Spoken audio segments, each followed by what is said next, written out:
একটা দুটা তার কাছে কোনো সময় মেলে না, কিন্তু 5 ওয়াক্ত নামাজি। সে কি 5 ওয়াক্ত নামাজি? 5 ওয়াক্ত নামাজি।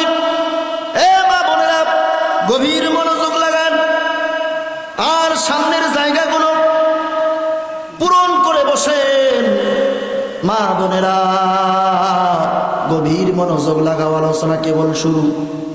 5 ওয়াক্ত নামাজি একজন রিকশা চালক 5 ওয়াক্ত নামাজ পড়ে প্যাসেঞ্জারকে রিকশায় উঠার আগে বলে, ভাই যদি আজান হয়ে যায় আমাকে একটু সুযোগ দিবা, আমি নামাজ মসজিদে আদায় করে আবার তোমাকে নিয়ে তোমার গন্তব্যস্থলে নিয়ে যাব। এরকম রিকশা চালক আছে না নাই? এরকম ভ্যান ড্রাইভার আছে না নাই? এ বাজার, গভীর মনোযোগ লাগাও। এই লোকটি সারা রাত এভাবে পেটের জোগাড় উপার্জন করতে গিয়া হঠাৎ করে এক কালো অন্ধকার রাত তার উপরে নেমে আসলো। একজন লোক বলছে, ভাই আমি অমুক জায়গায় যাব। রিকশার চালক বলে, ভাই দিনের ব্যাপার হলে তোমাকে নিয়ে যেতাম, ওটা তো গভীর একটা জঙ্গল, এই জঙ্গলে তো তোমাকে নিয়ে যাওয়া যাবে না, এই জঙ্গলে খুব ভয়ঙ্কর জিনিস থাকে। এই প্যাসেঞ্জার বলছে, না না না, কোনো ভয় নাই, আমি যেখানে তোমার ভয় নাই সেখানে চলো চলো চলো, আমার পরিচিত রাস্তা, ওই রাস্তাটা পেরিয়ে মাথায় আমার বাসা, কোনো সমস্যা নাই, আমি সব কিছু জানি। রিকশার ড্রাইভার বুঝলো না এই প্যাসেঞ্জারের কুমন্ত্রণা। রিকশার ড্রাইভার তাকে প্যাসেঞ্জার বানায়া নিয়ে রাত গভীর ঘন্টা খানেক রাস্তা চলতে আছে। চলতে চলতে চলতে চলতে গভীর জঙ্গলের দিকে চলে গেছে। যখন জঙ্গলের মাঝখানে চলে গেছে, প্যাসেঞ্জার পিছন থেকে লাফ দিয়ে নেমে সামনে কোমর থেকে ছুরি বের করে বলে, বেটা তোর কাছে যাহা কিছু আছে সব কিছু আমার হাতে দিয়ে চলে যা, নইলে তোর জীবন আজকে শেষ হয়ে যাবে। রিকশার ড্রাইভার বলে, ও ভাই রে, বাড়িতে আমার ছোট্ট ছোট্ট দুটা বাচ্চা, আমার মা অসুস্থ, তার ঔষধ নেওয়া লাগবে, যার জন্য আমি সারা রাত রিক্সা চালাই। ভাইরে আমি সারাদিন 800 থেকে 1000 ইনকাম করেছি, আমার এই টাকাটা নেওয়া তোমার জন্য ঠিক হবে না রে ভাই, আমাকে ছেড়ে দাও, আমাকে ছেড়ে দাও। ওই প্যাসেঞ্জার কোনো কথা মানছে না। কিছুক্ষণ পর ওই জঙ্গলের আশপাশ থেকে আরো 5 জন চলে আসলো। তাহলে আগের একজন, পরে 5 জন, কতজন হলো? 6 জন ডাকাত মিলে রিকশা চালককে রিকশা থেকে নামিয়ে রিকশাটা আগে গায়েব করে দিল। পকেটে যাহা ছিল সব কিছু বের করে নিল। বের করে নেওয়ার পর একজন ডাকাত বলতেছে, এরে তো এই অবস্থায় ছেড়ে দেওয়া যাবে না, কারণ যদি ছেড়ে দেই তাহলে সামনে গিয়া আমাদের এই গোপন আস্তানার কথা সবাইকে বলে দেবে, পরের দিন পুলিশ প্রশাসন আসবে, আমাদের এই আস্তানা নষ্ট হয়ে যাবে, অতএব একে ছেড়ে দেওয়া যাবে না। একে কি করা যাবে না? ছেড়ে দেওয়া যাবে না।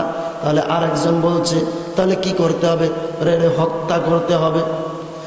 এরপর আরেকজন বলছে, না না না, একে হত্যা করা যাবে না, এমনিতেই সামনের গর্তে এবং পিছনের গর্তে অনেক মানুষের কঙ্কাল হাড়হাড্ডি পড়ে আছে, একে আবার নতুন তাজা একটা লাশ এখানে ফেলে দিলে গন্ধ ছড়বে, না না, একে মেরে ফেলা যাবে না।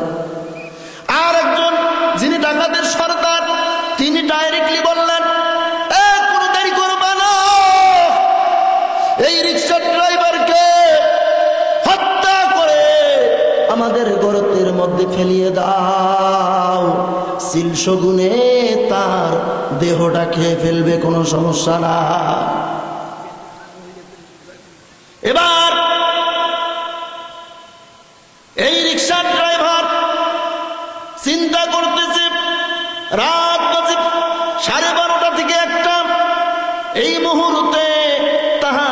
নামাজের সময় হয়ে গেছে, আমি আল্লাহর কাছে যদি প্রার্থনা করি, মহান আল্লাহ হয়তো আমাকে এই জায়গা থেকে বাঁচাতে পারে। আপনারা বলেন পারে কি পারে না? আল্লাহ বলেন ওয়া কানা হাক্কান আলাইনা নাসরুল মুমিনিন। জোরে বলেন আল্লাহু আকবার। আল্লাহ রাব্বুল আলামিনের কাছে ফরিয়াদ করলেন মনে মনে, আয় মাবুদ, আমি বিপদে পড়িয়া গেছি গো, আপনি আমাকে রক্ষা করুন। আপনি ছাড়া আমার কেউ রক্ষাকারী নাই। আপনি আমার দয়া করনেওয়ালা, আপনি আমাকে বাঁচানোওয়ালা। এরপরে ড্রাইভারের মাথায় এসে গেল ওই রিক্সা চালক ডাকাত দলদের বলতেছে, ভাই রে, আমাকে তো তোমরা হত্যা করেই ফেলবে, তবে আমার শেষ ইচ্ছাটা তোমরা কি শুনবা না? বলতেছে ঠিক আছে, বলো তোমার শেষ ইচ্ছা কি? এবার বলতেছে, ভাই তোমরা তো আমার সব কিছু কেড়ে নিয়ে নিলা, আমার শেষ ইচ্ছা আমি 2টা রাকাত নামাজ আদায় করে শেষ নামাজটা পড়ে আমি যেন আল্লাহর দরবারে যেতে পারি। জাহান্নামে গেছে কোন কারণে মনে আছে না? ডাকাতরা সকলেই সমবেত হয়ে সকলেই মতামত দিয়া দিল, যাও শেষ যেহেতু জীবনে 2টা রাকাত নামাজ পড়বে, আর তো কিছু না, নামাজটা পড়ে নাও। নামাজ তায়াম্মুম করে নামাজ আদায় করলো।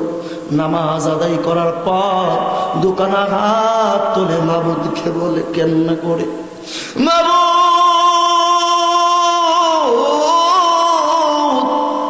আমার মতো গুনাহগার আর কেউ নাই, আমার মতো পাপিষ্ঠ আর কেউ নাই গো, দয়া করে আপনি আমাকে এই ডাকাতদের হাত থেকে রক্ষা করুন, এই ডাকাতদের হাত থেকে আমাকে বাঁচান। আল্লাহ রাব্বুল আলামিন এই দোয়া করার সাথে সাথে আরশে মহল্লায় তার দোয়াখানা কবুল করে নিয়েছে। জোরে কান আল্লাহু আকবার। এরপরে কিছুক্ষণ পর আল্লাহ রাব্বুল আলামিন হযরত জিবরাইলকে বললেন, এ জিবরাইল, আমার বান্দা আমার উপর বিশ্বাস রেখেছে, সে 2 রাকাত নামাজ তাহাজ্জুদের আদায় করেছে, আমার কাছে ফরিয়াদ করেছে, যাও রে যাও, আমার বান্দাকে ওই কুষণ্ড পাষণ্ড মানুষগুলোর থেকে রক্ষা করে নাও। জিবরাইল ফেরেশতা মানুষের রূপ ধারণ করে সাদা পাগড়ি, সাদা টুপি, সাদা পাঞ্জাবি পরে জমিনের মধ্যে হঠাৎ করে আসলেন। আসার পরে সমস্ত ডাকাতদেরকে খতম করে যে গর্তের মধ্যে এই রিক্সা চালকের লাশ ফেলতে চেয়েছিল, ওই গর্তের মধ্যে ওই ডাকাইতের লাশ ফেলে দিয়ে দিল।